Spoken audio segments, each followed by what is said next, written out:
Ang tunog ng papel na lumagapak sa mesa ay hindi malakas, ngunit may kung anong nabasag sa loob ko, hindi dahil sa gulat, kundi dahil sa kumpirmasyon. May 24 oras ka para umalis sa bahay ko, sabi niya ng marahan, tinatamasa ang bawat salita na tila naghintay siya ng sandaling iyon ng maraming buwan, marahil taon. Ang kanyang boses ay pumuno sa maluwag, maliwanag, at perpektong ayos na kusina, ang parehong kusina kung saan ako naglaan ng kalahati ng aking buhay sa pagsisikap na panatilihin ang isang bagay na matagal ng patay. Hindi ako agad sumagot. Tinitigan ko ang kanyang mga kamay na nakapatong sa mesa ng nogal. Makikilala ko ang mga kamay na iyon sa libo-libo, elegante, tiyak, sanay sa paglagda ng mga kontrata, sa pagbibigay ng mga utos, sa pagpapasya ng kapalaran ng iba, mga kamay na hindi natuto humingi. Inasahan niya ang luha, inasahan niyang masisira ako, nagkamali siya ng lubos, ngumiti ako. Hindi iyon isang mapaghamong o mapanuksong ngiti. Ito ay malambot, mahinahon, napakatahimik kaya't nagulat siya. Nakita ko iyon sa kanyang mga mata. Ang maliit na panginginig ng kawalan ng katiyakan na laging lumilitaw tuwing may bagay na nawawala sa kanyang kontrol. Iyon lang ba? Tanong ko. Kumunot ang noo niya. Hindi mo naiintindihan ang sitwasyon, Clara. Oh, oo, naiintindihan ko ng perpekto. Naunawaan ko na ang lahat bago pa man siya. Ipaliwanag mo kung gayon, sabi ko habang pinag-cruise ang aking mga kamay sa mesa. Tumayo siya, ginaya ang kanyang paboritong postura, ang postura ng isang matagumpay na lalaki na nagpapaliwanag ng katotohanan sa isang taong mas mababa. Nagdi-divorce tayo. Ngayon ka pipirma, bukas ka aalis. Si Daniela ay lilipat dito. Naroon ang pangalan na matagal nang lumulutang sa pagitan namin nang hindi binabanggit. Laging nakadamit na tila galing sa luxury magazine, ang siyang tumatawa ng masyadong malakas kapag nagsasalita siya sa mga pulong, ang siyang nagpapanggap na humahanga ng may halos propesyonal na katumpakan. Naalala ko ang unang beses na nakita ko siya, isang business dinner, nakasimpleng dark blue na damit ako. Siya naman ay lumabas na may kumikinang na balat, nakaka-intrusive na pabango at isang kalkuladong tingin. Hindi niya tiningnan ang aking asawa tulad ng pagtingin sa isang lalaki. Tiningnan niya ito tulad ng pagtingin sa isang bukas na pinto. Bumalik ako sa kasalukuyan. May katuturan, sagot ko ng mahinahon. Nagpikit siya. Hindi niya inasahan ang pagtanggap. Inasahan niya ang paglaban upang maramdaman niyang nabigyan siya ng katarungan. Naglakad siya sa kusina na tila siya ang ganap na may-ari ng mundo. Hinawakan niya ang counter, binuksan ang ref, walang pakialam na tiningnan ng isang bote ng alak. Ang kilos na iyon, laging kilos, na tila bawat bagay ay nagpapatunay sa kanyang dominasyon. Ako ang bumuo ng lahat ng ito, sabi niya sa huli. Makatarungan lamang na ipagpatuloy ko ito sa isang taong nasa antas ko. Tumingin ako sa paligid. Ang sikat ng tanghali ay tumagos sa mga bintana na ipinilit kong ikabit ilang taon na ang nakalipas, ang mga kurtina na kulay garing na pinili ng aking ina, ang sahig na kahoy na binayaran ko sa isang tahimik na pamumuhunan na hindi niya kailanman tinanong kung saan nagmula. Ang antas ko, ngumiti ako muli. Siyempre, itinulak niya ang mga dokumento sa akin. Pirmahan mo at iwasan natin ang problema, magiging mapagbigay ako. Mapagbigay. Binuksan ko ang folder. Ang mga pahina ay puno ng malamig na legal na wika. Pagtatatuwa ng ari-arian, pagtatatuwa ng paglahok sa negosyo, pagtatatuwa ng karapatang pinansyal, pagtatatuwa ng isang buhay. Ang pinakakakaiba ay wala ring tunay na kasamaan sa likod, kundi pagmamataas lamang. Lubos siyang kumbinsido na ito ay makatarungan, dahil sa loob ng maraming taon ay pinaniwalaan niya ang kwento na siya mismo ang nag-imbento, ang matalinong lalaki na nagtayo ng kanyang imperyo habang ang kanyang asawa ay abala sa maliliit na bagay. Ang mga halaman, ang bahay, ang pamilya, ang mga hindi nakikitang bagay, palagi kang komportable sa kakaunti, patuloy niya. Wala kang ambisyon kailanman? Inangat ko ang aking paningin. Ambisyon, oo. Hindi mo kailanman nais makipagkumpetensya sa akin. Isang mahinang tawa ang lumabas sa aking labi. Makipagkumpetensya. Hindi niya kailanman naunawaan na huminto ako sa pakikipagkumpetensya ng araw na nagpasya akong protektahan ang isang bagay na mas malaki kaysa sa kanyang ego, ng araw na namatay ang aking mga magulang, ng araw na minana ko ang mga responsibilidad na hindi niya kailanman nakilala. Marahil, sagot ko, nag-vibrate ang telepono niya. Tiningnan niya ito at ngumiti na may kabataang ekspresyon na hindi na sa kanya. Naiguni-guni ko si Daniela na naghihintay ng mga tagubilin, nangangarap ng mga bagong aparador at kakaibang paglalakbay. Mabilis niyang itinago ang telepono. Huwag mong pahirapan ito, Clara. Maging matanda ka. Matanda. Naalala ko ang mga gabi na inaalagaan ang kanyang may sakit na ama habang siya ay naglalakbay para sa negosyo. Naalala ko ang mga pagpupulong ng pamilya kung saan pinapakalma ko ang mga alitan upang manatiling buo ang kanyang imahe. Naalala ko ang mga nakalimutang kaarawan, ang mga ipinagpalibang pangako, ang mga pagkakataong binawasan niya ang aking opinyon sa isang mapagpakumbabang kilos. Nagtatanda na ako sa loob ng 30 taon. Perpekto, sabi ko sa huli. 20 oras ay sapat na. Huminto siya. Muli ko siyang ginulat. Hindi ka magtatalo? Umiling ako. Hindi. Hindi niya naintindihan. Kailangan niya na ako ay maghirap upang maramdaman niyang tama siya. Ngunit ang paghihirap ay natapos na matagal na ang nakaraan. Tumayo siya, lalabas ako saglit. Pagbalik ko, gusto kong handa na ang mga gamit mo. Naglakad siya patungo sa pangunahing pinto. Bago siya lumabas, idinagdag niya, at pakiusap, huwag kang gagawa ng eksena, sumara ang pinto. Dahan-dahang dumating ang katahimikan, parang pagtaas ng tubig. Naghintay ako, narinig ko ang makina ng kotse na papalayo sa pribadong daan, binilang ko sa isip hanggang sa mawala ang tunog. Pagkatapos ay huminga ako ng malalim, hindi ako umiyak. Hindi ako umiyak kailanman sa araw na iyon dahil ang tunay na kalungkutan ay hindi sumisigaw, ito ay nagiging desisyon. Naglakad ako patungo sa maliit na silid sa dulo ng pasilyo. Tinawag niya itong espasyo ko para sa paggawa ng mga proyekto. Hindi siya kailanman nagpakita ng tunay na interes sa aking ginagawa doon. Ang kawalan ng interes na iyon ang naging pinakamalaking proteksyon ko. Binuksan ko ang ilalim na drawer. Ang susi ay naroon pa rin kung saan ito dapat. Sa loob ay naroon ang kulay abong folder. Ito ay mas mabigat kaysa sa inaakala. Mga taon ng pasensya, mga taon ng katahimikan, mga taon ng pagmamasid ng hindi nagre-react. Dahan-dahan ko itong binuksan, mga kontratang notarial, paglahok sa shares, mga family trusts, financial statements. Ang aking pangalan ay lumalabas ng paulit-ulit.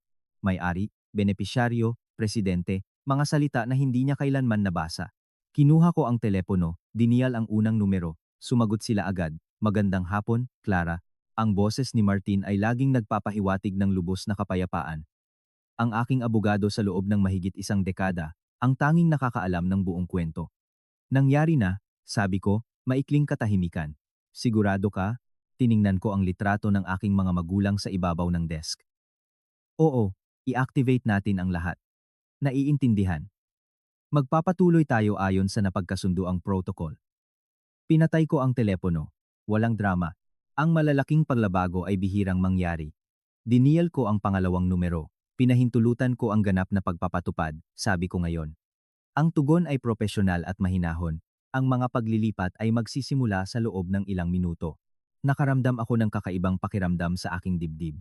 Hindi ito galit, kundi lunas, na tila sa wakas ay makahinga ako ng maluwag matapos ang maraming taon sa ilalim ng tubig. Umakyat ako sa silid tulugan. Ang aparador ay puno ng mamahaling damit na ipinilit niyang bilhin para sa mga social events, mga damit na halos hindi ko ginamit, hindi komportableng takong, mga alahas na pinili upang umakma sa kanyang pampublikong imahe. Halos wala akong kinuha.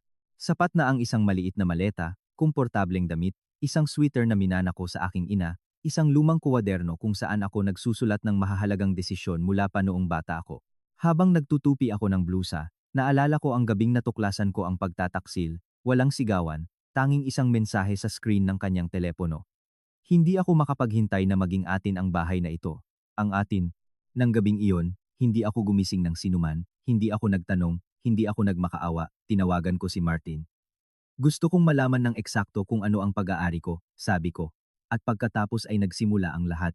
Sa loob ng maraming buwan, sinuri namin ang mga lumang dokumento, mga pamana ng pamilya, mga pamumuhunan na ginawa gamit ang pera na nagmula sa aking mga magulang, mga kumpanya na lihim na nilikha sa ilalim ng mga legal na istruktura na hindi niya kailanman kinuwestiyon dahil bulag siyang nagtitiwala sa kanyang sariling kataasan. Hindi siya kailanman nagbasa ng anuman, hindi kailanman nagtanong, pumirma lamang. Napangiti ako nang maalala ko ang unang beses na sinabi ni Martin sa akin, Clara, technically halos lahat ay nakapangalan sa iyo. Nang araw na iyon, naunawaan ko ang isang nakakawasak na bagay. Hindi lamang niya ako minamaliit bilang isang babae, kundi itinayo niya ang kanyang buhay sa isang ilusyon. Nag-vibrate ang telepono. Operation completed. First transfer executed. Ang mga pangunahing account ay nagsisimula ng gumalaw. Bumaba ako muli sa sala. Ang bahay ay tila naiiba, hindi dahil sa nagbago ito, kundi dahil sa unang pagkakataon ay nakikita ko ito nang hindi sinusubukang pasayahin ang sinuman. Hinawakan ko ang likod ng sofa, pinili ko, binayaran ko, legal na nakarehistro sa ilalim ng isang kumpanya na inakala niyang pangalawa lamang. Ngumiti ako ng bahagya. Muling tumunog ang telepono. Ang mga corporate account ay susuriin sa loob ng isang oras, ipinabatid ni Martin, perpekto. Lumabas ako sa hardin, diniligan ko ang mga halaman ng mahinahon, nagkikinang ang mga dahon sa ilalim ng araw ng hapon. Naalala ko ang bawat komento niya na nangungutya sa aking pagiging masipag sa hardin. Hindi ko kailanman maiintindihan kung paano mo nasasayang ang oras sa ganyan. Ang mga halaman ay lumaki dahil may nag-aalaga sa kanila ng walang pagkilala. Eksakto tulad ng maraming babae sa aking henerasyon. Dumaan ang mga kapitbahay na bumabati. Sumagot ako, nang normal. Walang naghihinala na ang mundo sa loob ng bahay na iyon ay nagbabago ng hindi na mababago. Muling nag-vibrate ang telepono. Abiso mula sa bangko. Isa pang paglilipat ang natapos, pagkatapos ay isa pa at isa pa. Hindi ito pagnanasaw, ito ay simpleng pagbabalik ng bawat bagay sa tunay nitong lugar.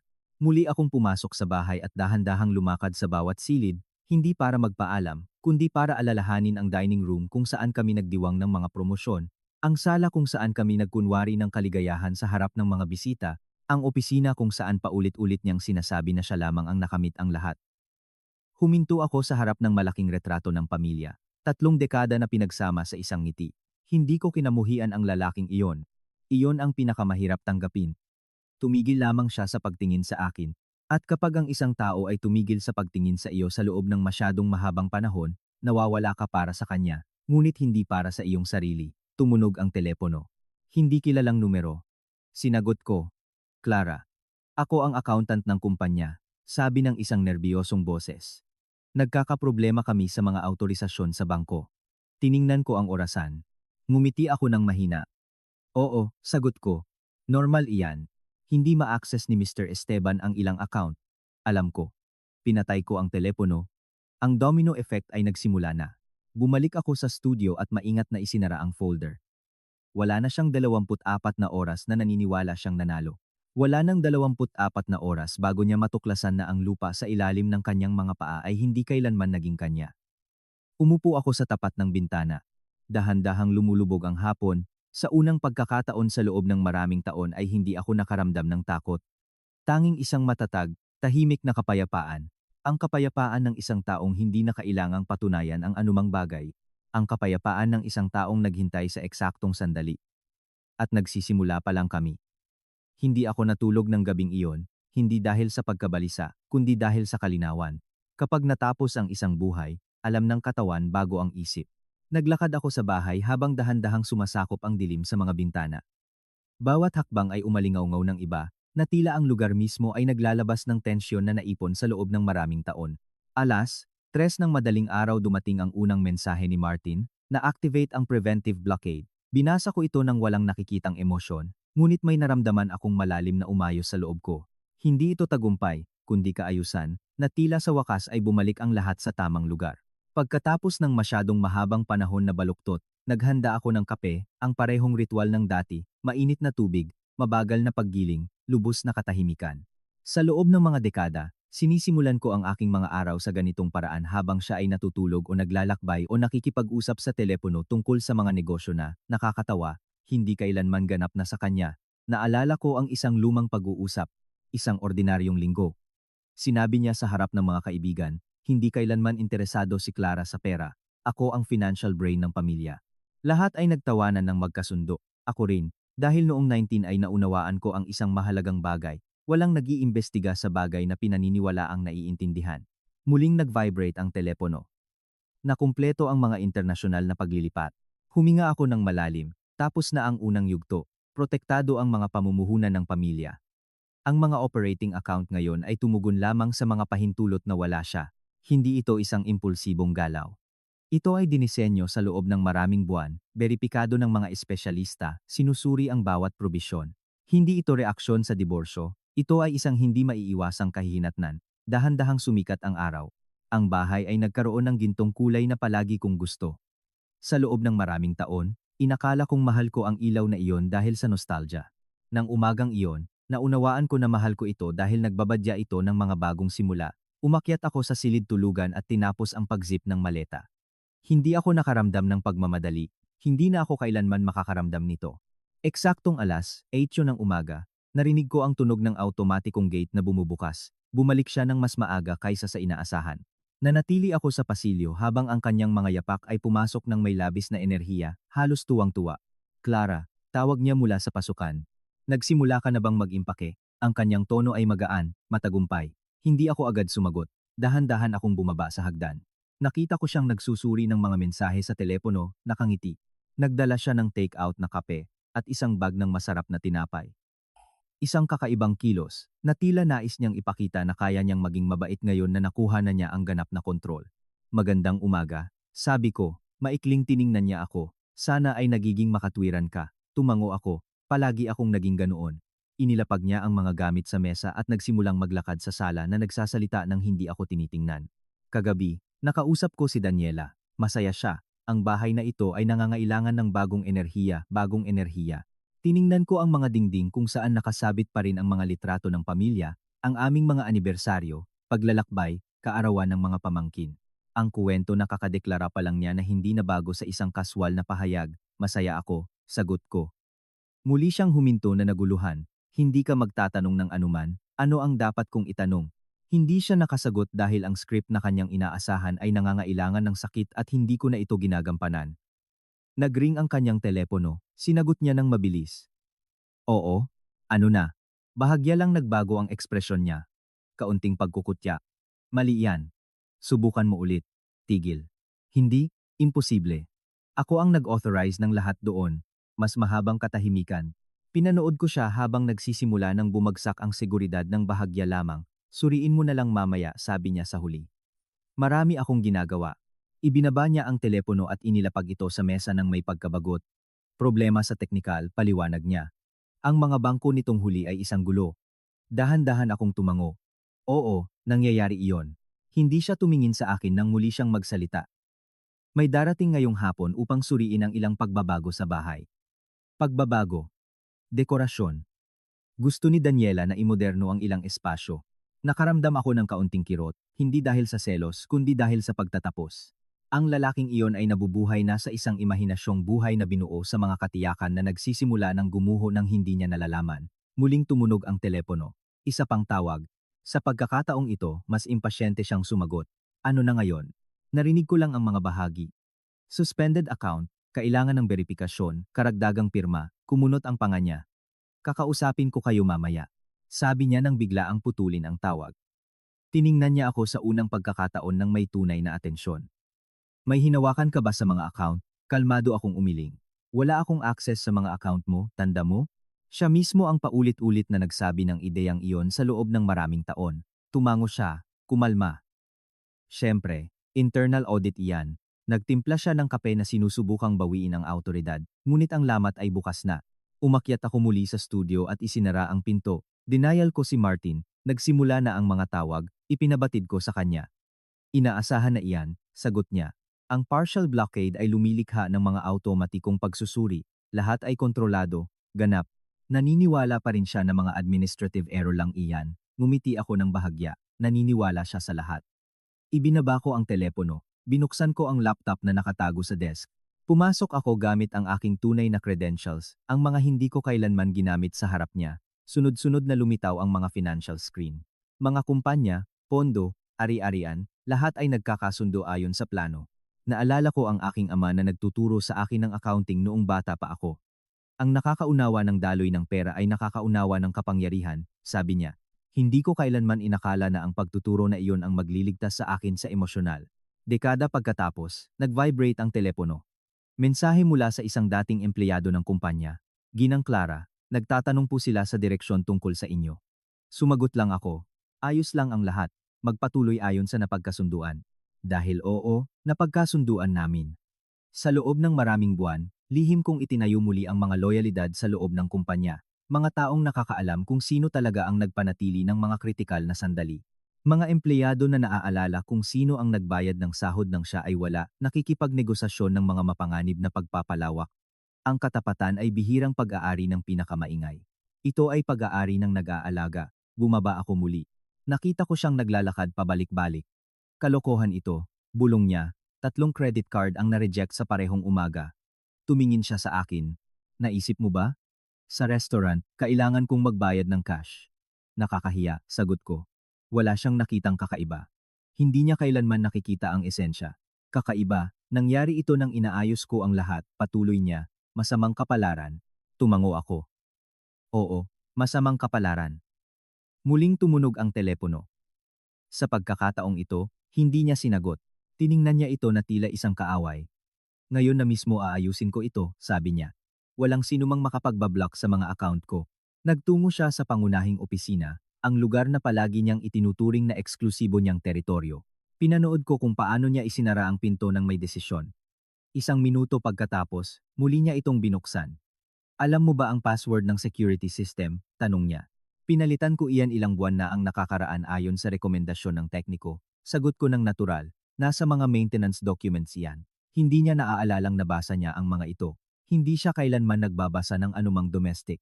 Tumango siya ng walang atensyon at muling ikinulong ang sarili. Nag-vibrate ang aking telepono halos agad-agad. Mensahe mula kay Martin. Nakumpirma na ang unang nakikitang restriksyon. Tiningnan ko ang bintana. Ang hardin ay nanatiling tahimik. Ang mga kapitbahay ay naglalakad ng mga aso. Ang buhay sa labas ay nanatiling pareho, ngunit sa loob ng bahay na iyon ay nagsisimula ang tunay na pagbagsak, hindi sa mga pagsabog, kundi sa maliliit na detalye na imposible baliwalain, isang tinanggihang access, isang nawawalang pirma, isang pahintulot na wala. Ang tunog ng pinto ng opisina ay biglang bumukas. Lumabas siya na may tensiyon sa mukha. Kalokohan ito, sabi niya, humihingi ang bangko ng balidasyon mula sa pangunahing shareholder. Tiningnan ko siya ng mahinahon. At hindi ka ba iyon? Ngumiti siya ng maikli, inis. Siyempre ako iyon. Katahimikan. Sa unang pagkakataon, nag-alinlangan siya ng isang segundo lamang, ngunit nakita ko iyon. Ang napakaliit na sandali kung saan ang ganap na katiyakan ay nagsisimulang gumuho, inihaplos niya ang kanyang kamay sa kanyang buhok. Aayusin ko ito sa opisina. Kinuha niya ang susi ng kotse. Bago siya lumabas, miningnan niya ako muli, sinusuri ako. Marahil ay naghahanap ng huling reaksyon, marahil ay naghihintay na makahanap ng takot, wala siyang nakita. Sana pagbalik ko ay wala ka na rito, sabi niya sa huli. Ngumiti ako ng mahinahon, lahat sa tamang oras. Sumara muli ang pinto, nawala ang tunog ng makina. Huminga ako ng malalim. Ang ikalawang yugto ay isinasagawa na at sa unang pagkakataon sa loob ng maraming dekada ay nakaramdam ako ng isang bagay na halos nakalimutan ko, kalayaan. Ngunit marami pa ring kailangan dahil ang tunay na suntok ay hindi pinansyal, kundi ang katotohanan at iyon ay hindi pa naibubunyag. Ang katahimikan ay muling namayani sa bahay matapos mawala ang kanyang sasakyan sa dulo ng pribadong kalsada. Nanatili ako ng ilang segundo sa tabi ng pinto, nakikinig sa malalayong eko ng makina, hanggang sa wala na, ni ingay, ni presensya, tanging ako. Sa loob ng maraming taon, ipinagkamali ko ang katahimikan sa kalungkutan. Nang umagang iyon, natuklasan ko na magkaiba sila. Ang katahimikan ay hindi mabigat, ang kalungkutan ay oo. Dahan-dahan akong naglakad patungo sa kusina at kinuha ang mga tasa na iniwan niya sa mesa. Automatikong kilos na natutunan matapos ang mga dekada ng pag-aayos ng isang pinagsasaluhang buhay, kung saan bawat hindi nakikitang detalye ay nakasalalay sa akin. Habang naghuhugas ako ng pinggan, naalala ko ang sinabi ng aking ina. Ang mga babae ang nagpapanatili ng mga istrukturang hindi nakikita hanggang sa huminto sila. Isinara ko ang gripo. Eksakto ang nangyayari. Nag-vibrate ang telepono. Martin. Magandang umaga, Clara, sabi niya sa kanyang karaniwang tono. Propesyonal, ngunit mainit. Nakarating siya sa opisina 10 minuto na ang nakalipas. Hindi ako nagtanong kung paano niya nalaman. Hindi kailanman nag-iwan ng mga loose ends si Martin. Reaksyon? Tanong ko. Pagkalito muna, ngayon iritasyon. Ang Departamento ng Pananalapi ay kakakakilos lang sa kanya na ilang autorisasyon ang nangangailangan ng validasyon mula sa mayoryang shareholder. Nanatili akong tahimik. Ang terminong iyon ay palaging kakaiba para sa akin, na inilapat sa aking sarili, mayoryang shareholder. Sa loob ng maraming taon, tinago ko ang katotohanang iyon maging sa aking sariling pang-araw-araw na pagkakakilanlan. Hiningi niya ang pangalan ko, tanong ko. Hindi pa. Naniniwala siya na ito ay isang administrative error. Ngumiti ako ng mahina. Siyempre, naniniwala siya. Ang pagmamataas ay bihirang payagan ang pagtanggap ng simpleng paliwanag kapag banta sa sariling imahe. Ipagpatuloy natin ayon sa plano, sabi ko. Lahat ay nasa schedule. Ibinaba ko ang telepono, umakyat sa studio at muling binuksan ang kulay abong folder. Hindi ko kailangang suriin ito. Kilala ko ang bawat dokumento halos sa ulado, ngunit ang paghawak sa papel ay nakatulong sa akin na manatiling nakatapak sa realidad. Naroon ang orihinal na kasulatan ng unang pamumuhunan ng pamilya na nilagdaan ilang taon bago ang aming kasal. Ipinilit ng aking ama ang isang bagay na noon ay tila labis para sa akin. Laging protektahan ang iyong kalayaan, kahit sa loob ng pag-ibig. Inakala kong nagsasalita siya mula sa kawalan ng tiwala. Ngayon ay naunawaan kong nagsasalita siya mula sa karanasan. Muling nag-vibrate ang telepono. Mensahe mula kay Laura, ang pinakamatandang administrative assistant ng kumpanya. Ginang Clara, sobrang balisa si Mr. Esteban, nagtatanong kung sino ang nagpahintulot sa mga pagbabago. Sumagot ako, manatiling kalmado. Huwag makipagtalo, sundin lamang ang mga protocol. Alam ko ng eksakto kung paano nangyayari ang eksena. Naglalakad siya sa opisina, nagpapataas ng boses, humihingi ng agarang sagot. Umaasa na mayroong mag-ayos ng problema, dahil palaging ganoon ang nangyayari. Ngunit sa pagkakataong ito, hindi technical ang problema, kundi structural. Bumaba ako sa hardin na may hawak na tasa ng tsaa. Mataas na ang araw at ang mga bugambilya ay nagtatapon ng malalambot na anino sa lupa. Naalala ko nang bilhin namin ang bahay na iyon. Nagsalita siya tungkol sa prestihiyo. Naisip ko naman ang tungkol sa katatagan. Hindi kailanman iisa ang usapan.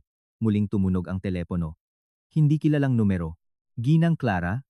Tanong ng isang nerbiyosong boses ng lalaki.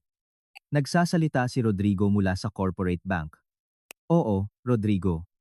Humihingi ng agarang access si Mr. Esteban sa mga strategic account. Sabi niya ay error iyon. Dahan-dahan akong umupo. Hindi iyon error, sagot ko ng mahinahon. Nakakaasiwang katahimikan. Kailangan namin ng formal na kumpirmasyon mula sa inyo upang ipagpatuloy ang mga restriksyon, idinagdag niya. Kumpirmasyon ay ibinigay. Nag-alinlangan ang boses bago magpatuloy. Naiintindihan. Magpapatuloy kami ayon sa iyong tagubilin.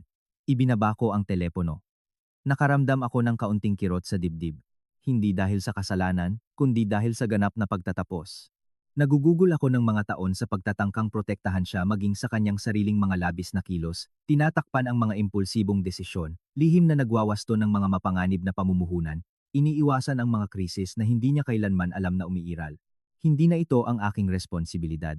Muli akong pumasok sa bahay. Ang mga silid ay tila mas maluwag, mas magaan. Binuksan ko ang aparador sa pasilyo kung saan namin inilalagay ang mga dokumento sa bahay. Kinuha ko ang isang lumang kahon na may mga litrato ng pamilya. Umupo ako sa sahig. Naroon ang aming kasal. Kami ay bata pa, tapat, hindi siya laging ganoon. Iyon ang pinakamasakit na katotohanan. Dahan-dahang nangyari ang pagbabago, ang tagumpay, ang pagkilala, ang panlabas na paghanga.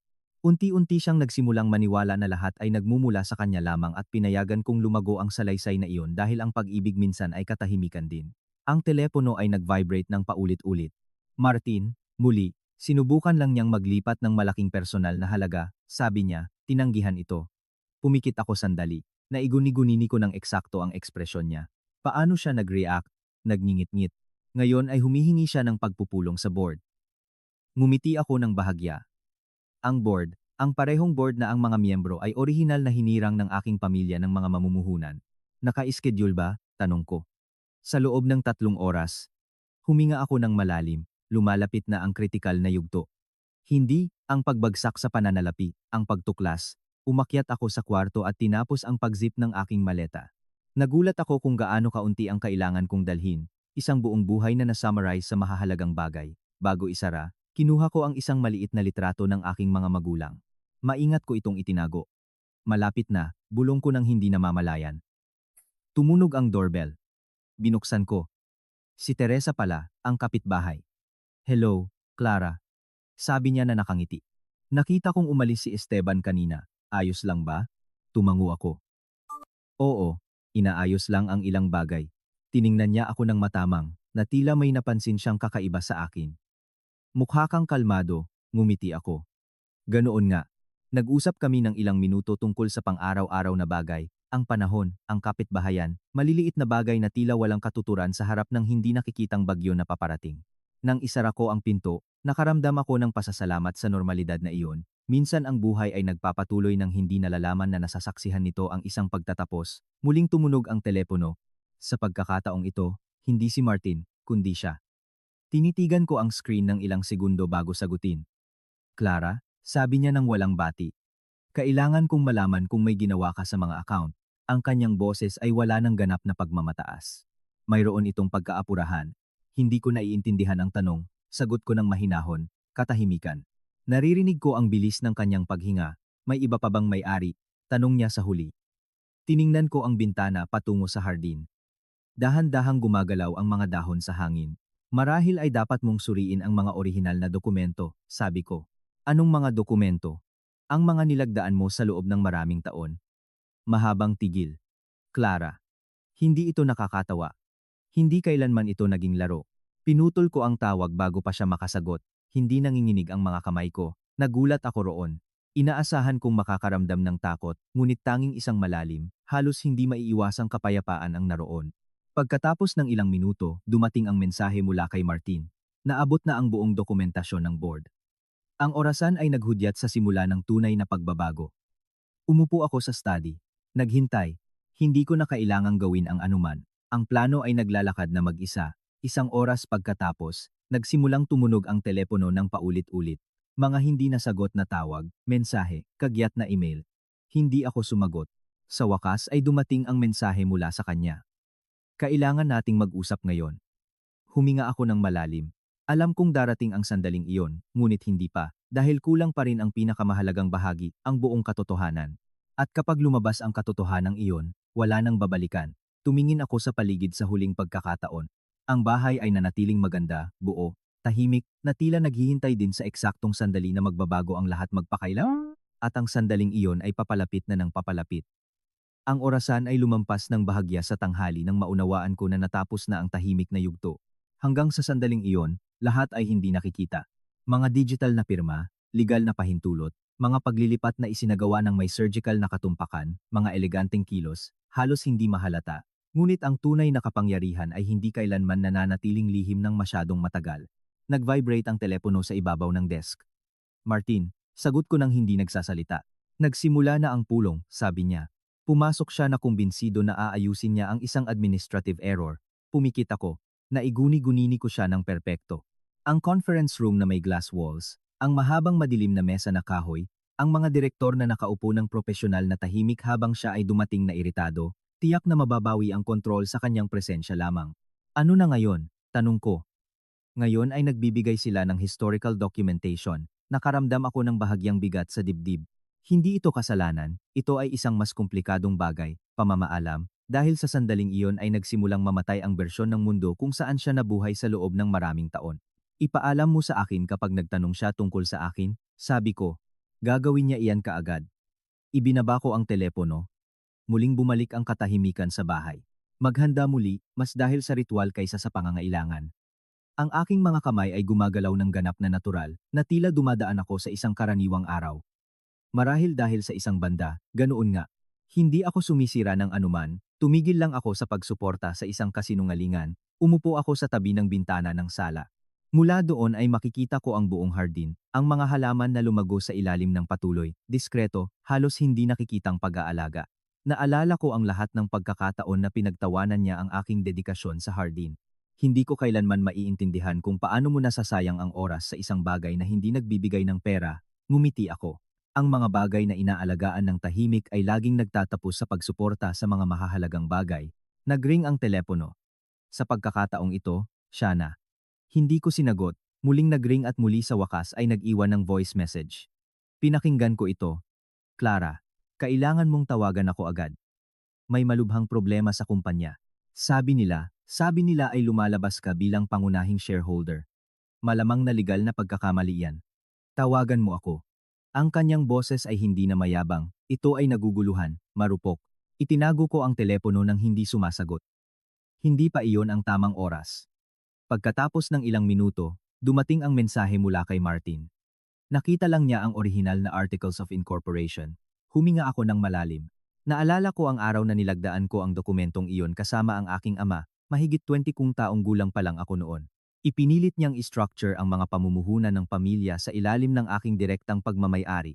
Hindi lahat ng kasosyo ay magpakailanman, sabi niya. Noon, hindi ko inakala kung gaano katuwid ang pariralang iyon. Muling nag-vibrate ang telepono. Martin, muli, sagot ko. Nagtatanong siya tungkol sa iyo, ipinabatid niya. Sinusuri niya ang mga kontrata isa-isa. Hindi niya naiintindihan kung paano niya hindi kailanman napansin. Tiningnan ko ang aking mga kamay. Dahil hindi siya kailanman naghangad na tumingin, sagot ko. Nanatiling tahimik si Martin ng ilang segundo bago magsalita. Clara, talagang apektado siya. Pumikit ako. Hindi ko hinangad ang kanyang pagkasira, tanging ang katotohanan. Ipagpatuloy natin, sabi ko ng mahina. Ibinaba ko ang telepono. Dahan-dahan akong naglakad sa bahay. Bawat silid ay tila nakamasid sa akin. Naalala ko ang mga handaan na inorganisa upang ipagdiwang ang kanyang mga propesyonal na tagumpay. Ang mga talumpati kung saan siya nagpasalamat sa mga kasosyo, empleyado, mamumuhunan. Hindi kailanman sa akin. Hindi dahil sa kasamaan. Dahil sa pagkabulag. Ang pangunahing pinto ay nanatiling bukas patungo sa hardin. Pumasok ang isang mahinang simoy ng hangin na nagpapagalaw sa mga kurtina. Sa unang pagkakataon, naramdaman kong hindi na ako ikinukulong ng lugar na iyon. Muling tumunog ang telepono. Sinagot ko. Ang kanyang paghinga ay nauna sa kanyang mga salita. Clara, ano ang nangyayari? Hindi ako sumigaw, hindi ako nag-akusa, sumagot lamang ako. Nangyayari ang eksaktong bagay na palaging nakasulat, mahabang katahimikan. Sabi nila, na ikaw ang mayoryang may-ari ng kumpanya, sabi niya sa huli, oo. Ang salita ay nahulog sa pagitan namin na may hindi maibabalik na katahimikan. Imposible iyan, bulong niya. Ako ang nagtayo ng kumpanyang iyon, tiningnan ko ang refleksyon ng hardin sa salamin. Pinamahalaan mo, marahan kong itinama. Hindi iyan pareho. Narinig ko ang tunog ng isang silya na gumagalaw ng marahas sa kabilang linya. Bakit hindi mo kailanman sinabi? Ang tanong ay tumagos sa akin ng higit sa inaasahan ko. Dahil ang sagot ay masakit. Dahil hindi ka kailanman nagtanong. Katahimikan. Naiguni-gunini ko ang kanyang maputlang mukha na sumusuri sa buong taon sa ilalim ng bagong liwanag. Kalokohan ito. Sabi niya, may legal na error siguro. Wala. Naging mabigat ang kanyang paghinga. Kailangan kitang kausapin ng personal. Tiningnan ko ang orasan. May oras pa bago matupad ang kanyang ultimatum. Hindi, ngayon, sagot ko. Ibinaba ko ang telepono. Pinatay ko ang telepono. Muling naging tahimik ang mundo. Umakyat ako sa silid tulugan at umupo sa walang laman na kama. Tinitigan ko ang espasyo kung saan ako natulog sa loob ng mga dekada kasama ang isang lalaki na naniwala na lubos niya akong kilala. Hindi niya kailanman nalaman kung sino ako sa labas ng papel na komportable sa kanya. Hindi dahil sa kawalan ng paunang pag-ibig, kundi dahil sa tagumpay ay dahan-dahang ginawa siyang tanging bida sa sarili niyang kuwento, at tinanggap kong maglaho upang mapanatili ang kapayapaan. Hanggang sa hindi na ito kapayapaan. Muling nag-on ang telepono. Dose-dosenang mensahe, empleyado, direktor, abogado, lahat ay nagpapatunay ng parehong bagay. Ang katotohanan ay lumabas na. Muling tumawag si Martin. Binoto na ang board, sabi niya. Opisyal ka ng kumpirmado bilang executive president. Huminga ako ng malalim. Hindi ako nakaramdam ng euphoria, kundi pagtatapos lamang. Salamat, Martin. Lumabas siya sa meeting, ilang minuto na ang nakakaraan. Kumusta siya? Maikling tigil. Naguguluhan. Tumango ako ng tahimik. Hindi maiiwasan iyan. Ibinaba ko ang telepono. Bumaba ako sa sala at kinuha ang aking maleta. Inilagay ko ito sa tabi ng pangunahing pinto. Hindi ako tumatakas, iniiwan ko lang ang isang senaryo na nagawa na ang kanyang tungkulin. Tiningnan ko ang bahay sa huling pagkakataon. Ang mga dingding ay nagtatago ng tunay na tawa, hindi maiiwasang mga pagtatalo, mga pinagsasaluhang pangarap na sa isang punto ay tapat. Walang nawala doon, ngunit hindi rin ito binigyang katwiran ang pananatili kung saan wala ng respeto. Ang tunog ng isang kotse na papalapit ay bumasag sa katahimikan. Sumilip ako sa bintana, ang kanyang sasakyan ay marahas na pumasok sa daan. Mas maaga siyang bumalik kaysa sa inaasahan, biglang namatay ang makina, marahas na bumukas ang pinto ng kotse. Mabilis siyang naglakad patungo sa pasukan, halos desperado. Huminga ako ng malalim. Dumating ang sandali ng mas maaga kaysa sa inaasahan. Binuksan ko ang pinto bago pa siya kumatok. Nagkatitigan kami. Ang kanyang mga mata ay naghahanap ng mga sagot na hindi na maiiwasan. At sa unang pagkakataon sa loob ng maraming taon, tiningnan niya ako ng totoo, hindi bilang asawa, hindi bilang kasama, kundi bilang isang taong kakadiskubre lamang na hindi niya kailanman naunawaan kung sino ang nasa harap niya. Clara, sabi niya na may basag na boses. Ano ang ginawa mo? Tiningnan ko siya ng mahinahon. Walang galit, tanging katotohanan, wala, sagot ko ng mahina. Tumigil lang ako sa pagtatago kung sino ako. Ang hangin ay nagpagalaw sa mga dahon ng hardin sa likod ko. Ang katahimikan sa pagitan namin ay naging mabigat, hindi maiiwasan, dahil ngayon nagsisimula ang pinakamahirap na bahagi, hindi ang pera, hindi ang kumpanya, kundi ang pagharap sa realidad. At ang realidad na iyon ay nagsisimula palang lumabas. Nanatili siya sa pasukan, na tila ang pagtawid sa threshold ng bahay ay nangangailangan ng pisikal na pagsisikap na hindi niya kailanman naramdaman. Minasdan ko siya ng walang pagmamadali. Sa loob ng mga dekada, Nakita ko ang parehong katawan na gumagalaw ng may lubos na katiyakan, laging sumusulong, laging determinado, laging kumbinsido na ang mundo ay tumutugon sa kanyang kalooban. Ngayon ay tila siya ay isang taong nawalan ng mapa. Clara, ulit niya ng mas mahina, kailangan mong ipaliwanag sa akin kung ano ang nangyayari. Hindi ako nagtaas ng boses. Hindi kinakailangan. Pumasok ka, sabi ko. Dahan-dahan siyang tumawid sa pinto. Ang kanyang mga mata ay naglakbay sa sala na tila naghahanap ng isang bagay na pamilyar na magpapatunay na lahat ay pareho pa rin, ngunit hindi na. Iniwan niya ang mga susi sa mesa. Ang tunog ng metal ay kakaibang umalingaw-ngaw, halos kakaiba. Sinabi ng board na ikaw ang mayoryang shareholder, patuloy niya. Na ang mga account, na lahat ay nakasalalay sa iyong pahintulot, lumunok siya, walang saysay iyan. Tiningnan ko siya ng mahinahon, may saysay iyan. Ipinaubaya niya ang magkabilang kamay sa kanyang mukha. Ito ang unang pagkakataon na nakita ko siyang talagang naguguluhan, hindi galit, hindi mayabang, nawawala. Pinamahalaan ko ang kumpanyang iyan sa loob ng 20 taon, sabi niya.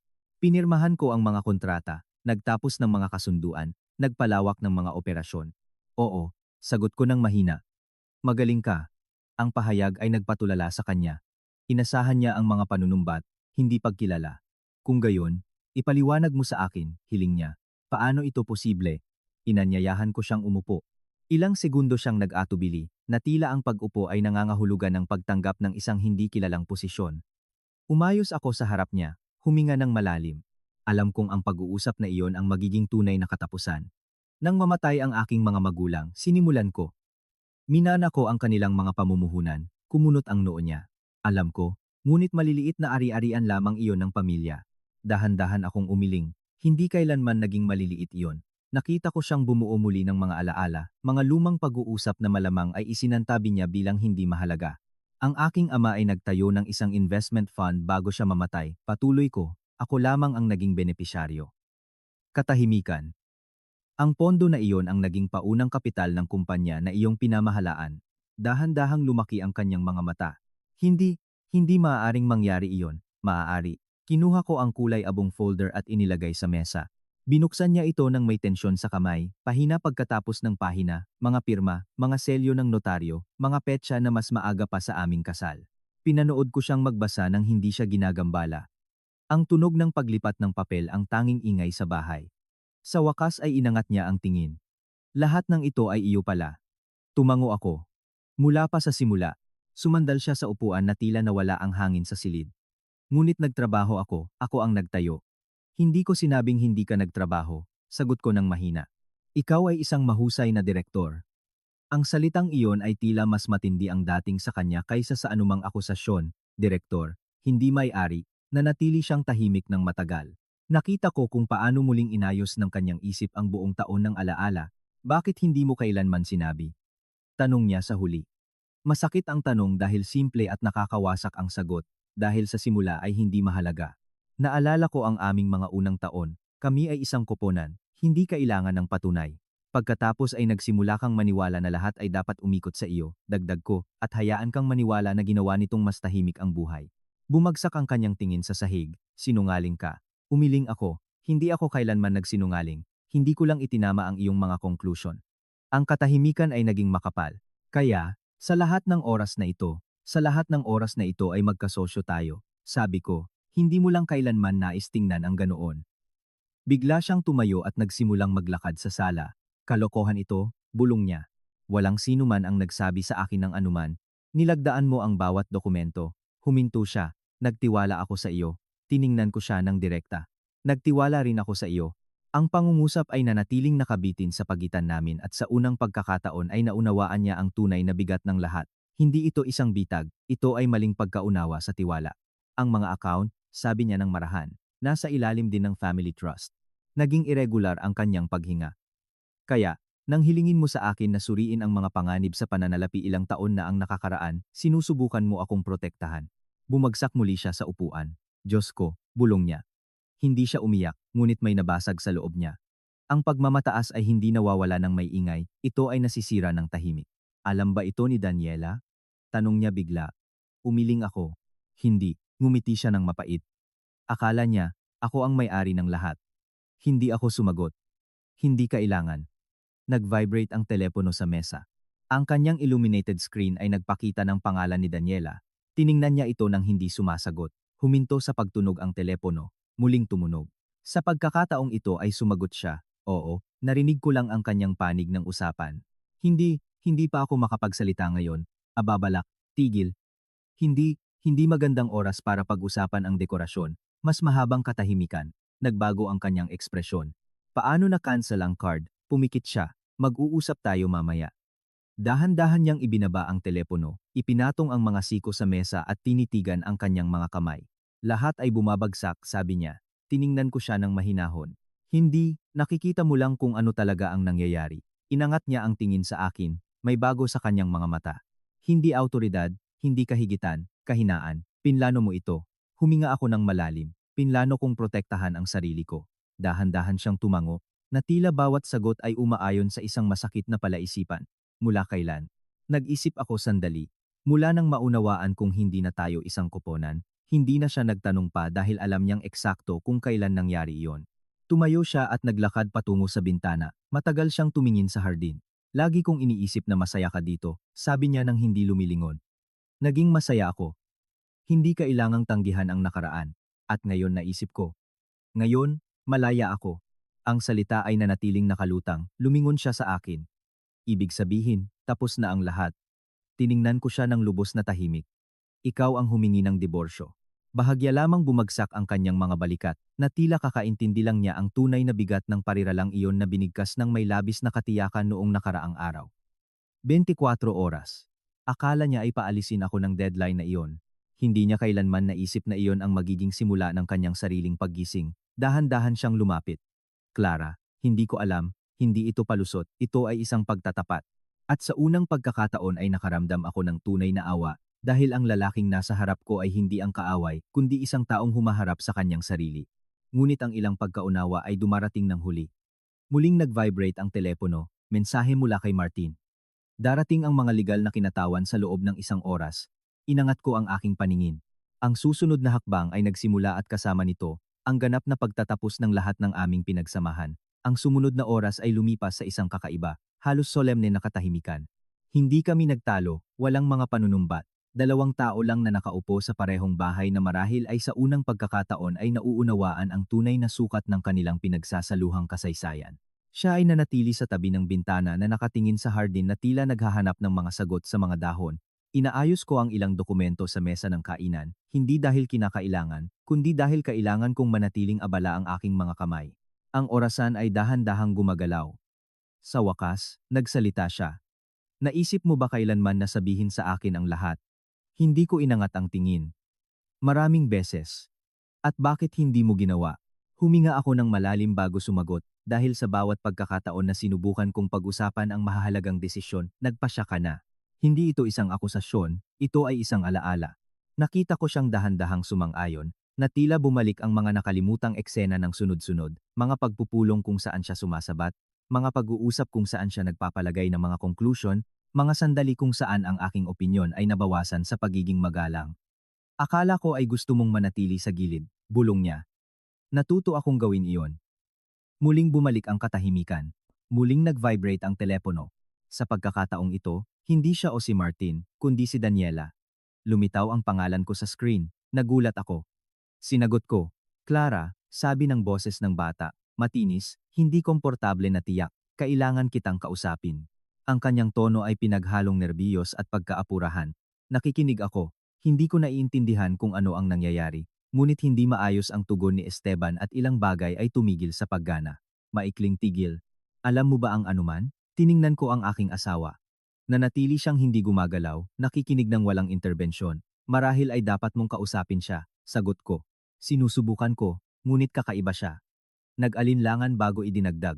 Akala ko ay malilinaw mo sa akin kung paano gumagana ang mga account ng bahay. Naroon ang tunay na pag-aalala, hindi ang kasal, hindi ang diborsyo, ang mga account. Nakaramdam ako ng hindi inaasahang katahimikan. Ang mga account ay gumagana ng eksakto kung paano dapat, sabi ko, nakakaasiwang katahimikan. Well, sagot niya, sa palagay ko, maaayos din ang lahat. Hindi siya nag-aalala para sa kanya, tanging para sa katatagan na naisip niyang mawawala. Magandang araw, Daniela. Dahan-dahan kong ibinaba ang telepono. Pumikit siya. Naghihinala na siya, sabi niya. Marahil. Umupo siya sa harap ko, pagod. Hindi ko ito nakita kailanman. Tiningnan ko siya ng matamang. Totoo iyon. Ang kanyang pagkakamali ay hindi kasamaan, kundi lubos na katiyakan. Ang paniniwala na alam niya ang buong kuwento. Tumunog ang doorbell. Dumating na ang mga legal na kinatawan. Binuksan ko. Pumasok si Martin kasama ang dalawang abogado at isang notaryo. Ang kanilang mga kilos ay diskreto. Magalang. Halos tahimik. Walang sinumang nagtaas ng boses o nagpakita ng mapagwaging saloobin. Hindi ito pagsalakay, ito ay isang pamamaraan. Nanatili ang aking asawa na nakaupo habang sila ay umupo sa kainan. Magandang umaga, Ginoong Esteban, bati ni Martin ng may perpektong profesionalismo, bahagya lamang siyang sumagot sa isang kilos. Naglagay si Martin ng ilang folder sa mesa. Narito kami upang formalisahin ang administrative transition at ang napagkasunduang separation ng ari-arian. Ang salitang transisyon ay tila mabigat. Nagsimulang ipaliwanag ng notaryo ang mga dokumento na may neutral na boses, mga rehistradong ari-arian, mga istruktura ng korporasyon, mga aktibong trust. Dahan-dahang binagsak ng bawat paliwanag ang salaysay na kanyang pinanindigan sa loob ng maraming taon, na natili akong tahimik. Hindi ko kailangang makialam. Lahat ay nakasulat na matagal bago ang araw na iyon. Sa wakas, inilabas ni Martin ang isang dokumento sa harap niya. Dito ay kinukumpirma na ang tirahan ay nakarehistro sa ilalim ng family trust ni Ginang Clara. Dahan-dahang inangat ng aking asawa ang kanyang tingin sa akin. Agad siyang nakaintindi. Ang bahay? Bulong niya. Tumango ako.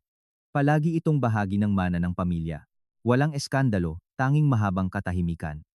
Patuloy ang notaryo. Ayon sa mga legal na termino, mayroon kang itinakdang panahon para kumuha ng iyong mga personal na gamit. Magalang ang mga salita, ngunit tiyak. Ngumiti siya ng maikli, halos hindi makapaniwala. Kahapon, pinapaalis ko siya at ngayon, hindi niya tinapos ang pangungusap, hindi na kailangan. Ang katotohanan ay nagsasalita na para sa sarili nito. Nilagdaan niya ang mga dokumento ng bahagyang nanginginig ang mga kamay. Bawat pirma ay tila nagsasara ng ibang kabanata. Nang matapos siya, iniwan niya ang pluma sa mesa at nanatili siyang nakatingin sa papel. Ganito ba matatapos ang lahat? Tanong niya ng mahina. Magalang na sumagot si Martin. Ganito nagsisimula ang isang bagong yugto para sa inyong dalawa. Kinuha ng mga abogado ang mga dokumento at tahimik na umalis. Si Martin ang huling lumabas, bago isara ang pinto. Sinabi niya sa akin ng mahina na iayos na ang lahat, Clara. Tumango ako na may pasasalamat. Nang kami na lang muli, ang bahay ay tila mas malaki kaysa kailanman, na natili siyang nakaupo, hindi gumagalaw. Ilang minuto ang lumipas bago siya nagsalita. Dadating si Daniela ngayong gabi, sabi niya. Hindi ako sumagot. Sa palagay ko, kailangan niyang baguhin ang kanyang mga plano. Ang kanyang boses ay walang paglait, tanging pagod. Dahan-dahan siyang tumayo at naglakad patungo sa silid tulugan.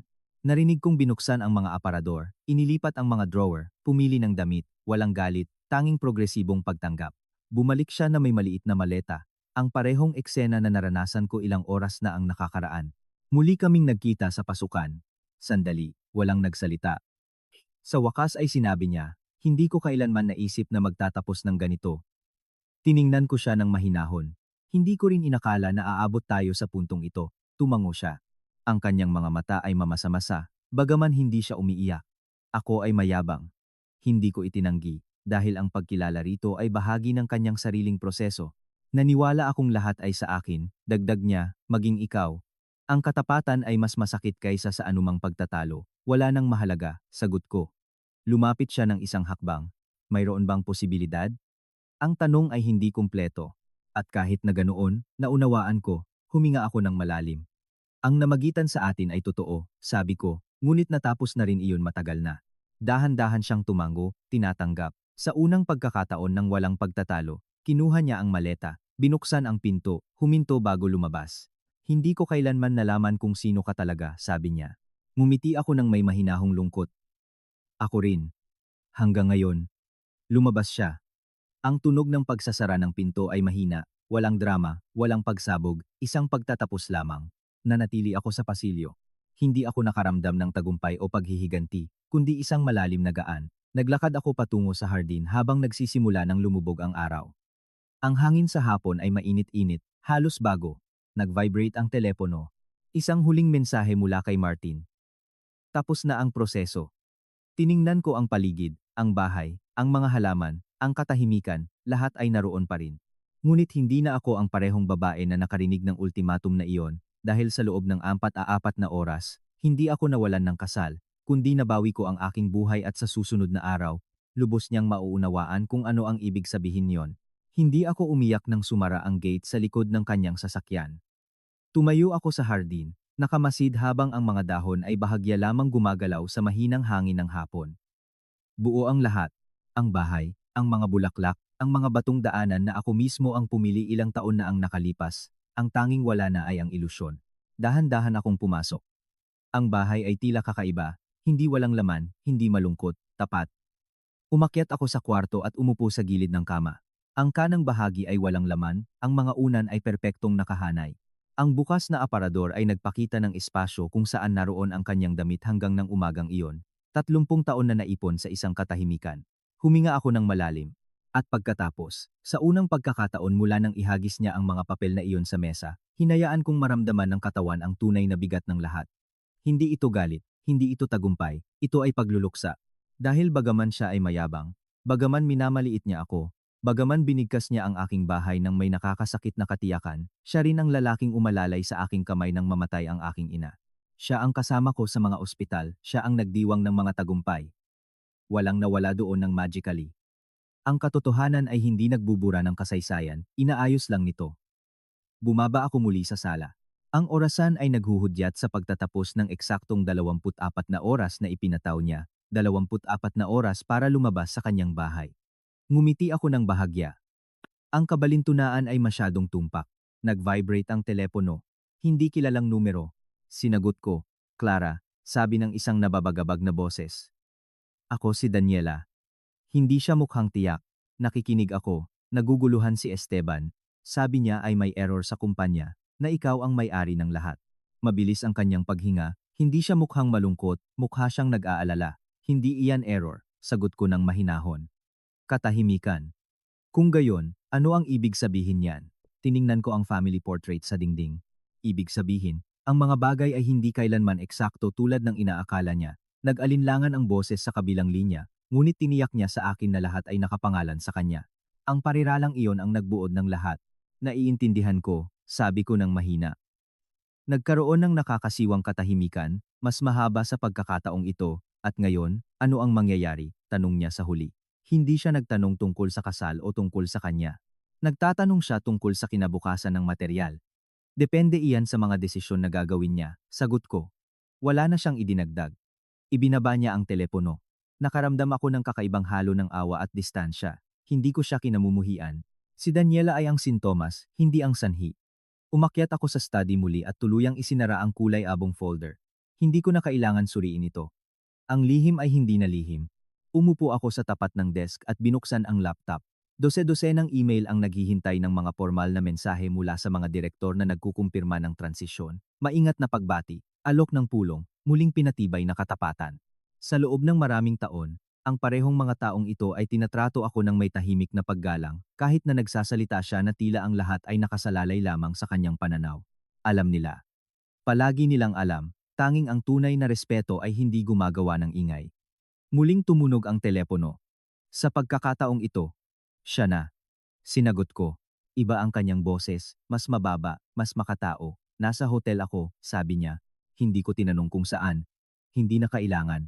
Kailangan kong maunawaan kung ano ang ibig sabihin ng lahat ng ito, patuloy niya. Hindi alam ni Daniela ang anuman. Pumikit ako sandali. Walang sinumang nakakaalam, maging ang pinakamalapit kong kasosyo. Alam nila kung sino ang pumirma ng mga huling dokumento. Katahimikan. Clara. Isa lang akong empleyado. Ang tanong ay may dalang sakit na hindi ko inasahan. Maingat akong nag-isip bago sumagot. Ikaw ay ang aking asawa at ang direktor ng kumpanya, ngunit hindi ka ang may-ari, hindi. Naging mabigat ang kanyang paghinga. Lagi kong inakala na itinayo ko ito sa sarili kong mga kamay. Itinayo mo ito, sabi ko. Hindi lang ikaw. Nagkaroon ng mahabang tigil. Bakit mo hinayaan akong maniwala sa kabaliktaran? Tiningnan ko ang aking mga kamay na nakapatong sa desk dahil sa bawat pagkakataon na sinubukan kong magbahagi ng mga desisyon, nagpasya ka na para sa ating dalawa. Walang pagtatalo, tanging progresibong pagtanggap.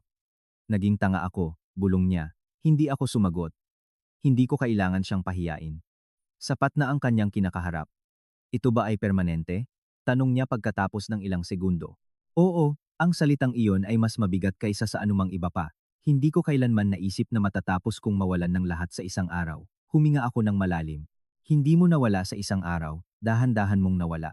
Ngunit hindi ko idinagdag iyon ng malakas. Dahan-dahan kong ibinaba ang telepono. Tumayo at muling naglakad patungo sa hardin. Nagsisimula ng dumilim ang langit. Automatikong umilaw ang mga ilaw sa labas. Palagi kong gusto ang sistemang iyon. Ako ang nag-install. Ngumiti ako. Maliit na detalye na hindi niya kailanman napansin. Nang gabing iyon, natulog akong mag-isa sa bahay sa unang pagkakataon sa loob ng mga dekada at nakakagulat, natulog ako ng mahimbing. Nang sumunod na umaga, nagising ako bago sumikat ang araw, nagtimpla ng kape, umupo sa tabi ng bintana habang nagsisimula ng punan ng liwanag ang espasyo. Walang ingay, walang tensyon, tanging isang malawak at matatag na kapayapaan. Nag-vibrate ang telepono pagkatapos ng ilang sandali. Mensahe mula kay Martin. Humiling siya ng pribadong pulong sa iyo.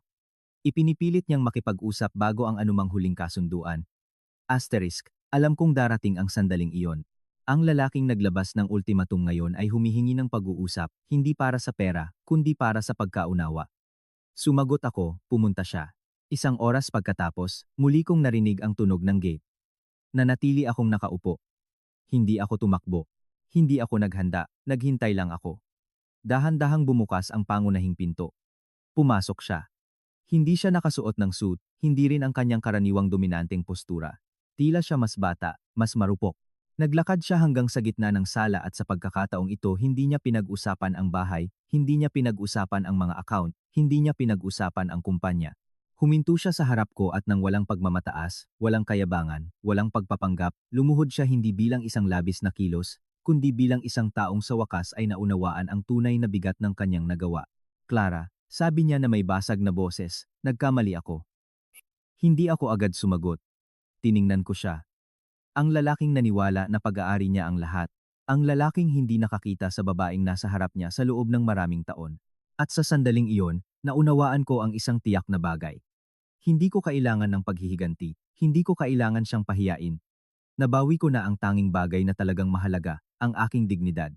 Tumayo ka, sabi ko ng mahinahon, dahil ang tunay na katapusan ay hindi ang makita siyang bumagsak, kundi ang makapaglakad ng malayo na nakataas ang noo at nagawa ko na iyon.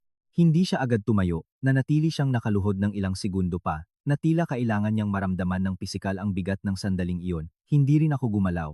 Ang katahimikan sa pagitan namin ay hindi nakakaasiwa. Ito ay malalim, hindi maiiwasan, puno ng lahat ng hindi namin kailanman nasabi sa loob ng maraming taon. Ang liwanag ng umaga ay pumapasok sa mga bintana at tumatama sa kanyang pagod na mukha.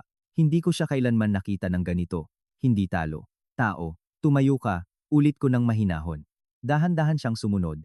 Umupo siya sa harap ko, ngunit sa pagkakataong ito nang hindi sumasakop ng masyadong maraming espasyo, nang hindi nagpapataw. Ang kanyang mga kamay ay nanatiling magkasama, magkakabit, na tila naghahanap ng isang bagay na hindi nakikita. Hindi ako dumating para humingi ng pera, sabi niya. Sa wakas, tumango ako. Alam kong hindi iyon. Dumating ako dahil kagabi, naunawaan ko ang isang bagay na hindi ko kailanman nais tingnan. Pinakinggan ko siya ng walang paggambala. Lagi kong iniisip na ang tagumpay ay sa akin, patuloy niya. Na lahat ng mayroon tayo ay resulta ng aking pagsisikap at ikaw ay naroroon lamang. Huminga siya ng malalim. Ngayon ay nakikita ko na ikaw ang nagtataglay ng lahat habang ako ay naniniwala na ako ang mahalaga. Ang kanyang mga salita ay walang drama, tanging huling katotohanan. Hindi ko kailangan na parusahan mo ang sarili mo, sagot ko. Hindi iyan parusa, sabi niya, iyan ay pagkaunawa.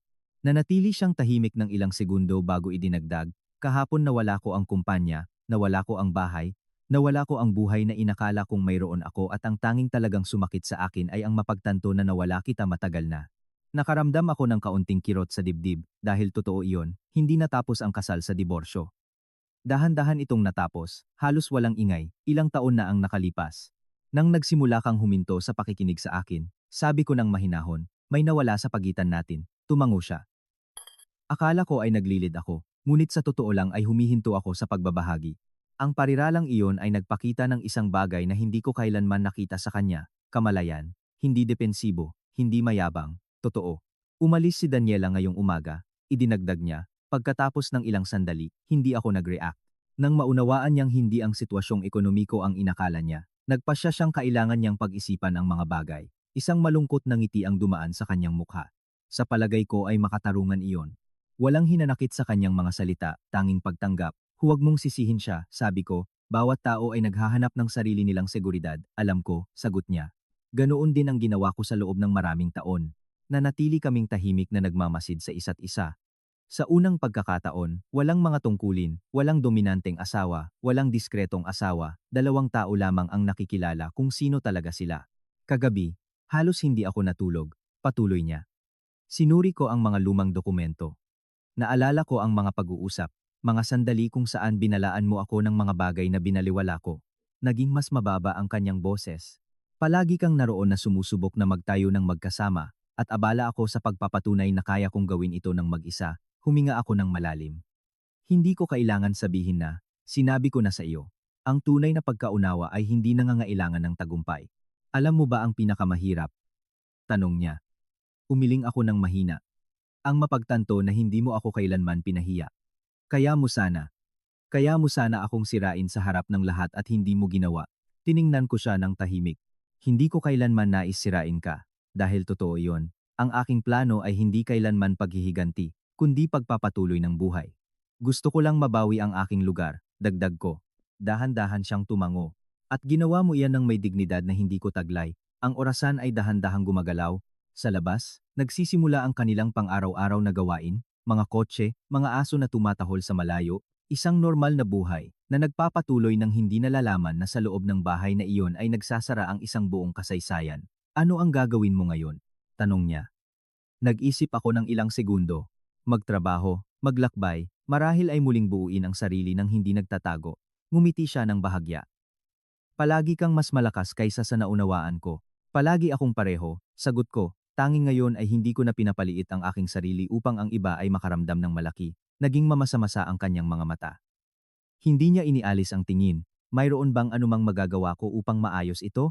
Ang tanong ay dumating ng walang pag-asa. Hindi siya naghahanap ng pagbabalik, naghahanap siya ng personal na kaligtasan. Matuto, sabi ko, sapat na iyan. Dahan-dahan siyang tumango. Susubukan ko. Tumayo siya at naglakad sa sala ng mahinahon. Pinagmasdan niya ang mga litrato, muebles, pang-araw-araw na bagay na malamang na sa unang pagkakataon niya nakita nang hindi inaakala na pag-aari niya. Huminto siya sa harap ng hardin. Hindi ko kailanman napansin kung gaano karaming trabaho ang narito, bulong niya. Ngumiti ako, dahil may nagawa niyan bago mo pa kailanganin itong mapansin. Lumingon siya sa akin. Salamat sa hindi pagkamuhi sa akin. Nag-isip ako sandali. Ang pagkamuhi ay nakatali rin at ayoko nang nakatali sa anuman. Ang pariralang iyon ay tila nagpalaya sa kanya tulad ng sa akin. Kinuha niya ang kanyang jacket. Sa palagay ko ngayon ay naiintindihan ko na kung ano ang ibig sabihin ng mawala at kung ano rin ang ibig sabihin ng lumago. Lumapit siya sa pinto. Bago lumabas, huminto siya. Masaya ako sa iyo, Clara. Nakaramdam ako ng malambot na init sa aking dibdib. Ako rin. Hindi namin itinanggi ang nakaraan, tinanggap lang namin na ito ay natapos na. Binuksan niya ang pinto. Pumasok ang liwanag sa labas ng malakas. Mag-ingat ka, sabi niya, ikaw rin. Lumabas siya nang hindi lumilingon. Ang tunog ng pagsasara ng pinto ay tiyak. Sa pagkakataong ito ay walang kawalan, tanging espasyo. Dahan-dahan akong naglakad patungo sa hardin at umupo sa gitna ng mga halaman. Ang hangin ay amoy lupa at bagong bulaklak. Naisip ko ang lahat ng nangyari sa loob ng 24 na oras na iyon.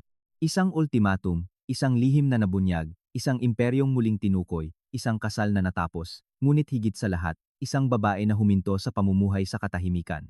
Nag-vibrate ang telepono. Mensahe mula kay Martin. Lahat ay pinal na legal. Ikaw ay opisyal na nag-iisang may-ari at direktor. Sumagot ako, salamat. Itinago ko ang telepono. Tiningnan ang malinaw na kalangitan. Sa unang pagkakataon sa loob ng mga dekada, walang anumang inaasahan mula sa iba na nakababa sa aking mga balikat. Hindi ko kailangang patunayan ang anumang bagay. Hindi ko kailangang suportahan ang sinuman. Hindi ko kailangang itago ang aking katalinuhan o ang aking kasaysayan. Huminga ako ng malalim. Ang tunay na tagumpay ay hindi ang pagkuha ng bahay, o ng kumpanya, o ng pera. Ito ay ang pagbawi ng aking boses. At habang dahan-dahang sumisikat ang araw sa hardin na palagi kong inaalagaan ng tahimik, naunawaan ko ang isang bagay na inabot ako ng buong buhay upang matutunan. Ang kalayaan ay hindi dumarating kapag may nawawalan, dumarating ito kapag sa wakas ay nagpasya kang huminto sa pagsuko sa iyong sarili. At ang araw na iyon ay sa wakas ay dumating.